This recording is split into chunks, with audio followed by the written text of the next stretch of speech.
mensen. High five even de persoon naast je. Maar jij vindt dit. Hoi. Vandaag zijn we allemaal vrienden. Dit is de open air. Hier kan dit allemaal. Maar dan weer.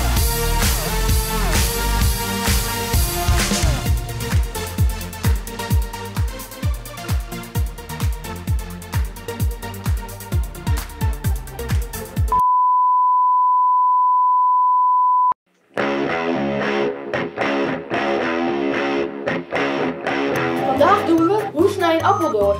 Hallo, wij gaan vandaag doen hoe snij je een citroen. Hé, dat rijmt. Ja, inderdaad. Vandaag gaan we kievers snijden. En nee, geen vogels, maar een stuk fruit. Welkom bij Kikker TV. Joost hier gaat er de hele ui opeten.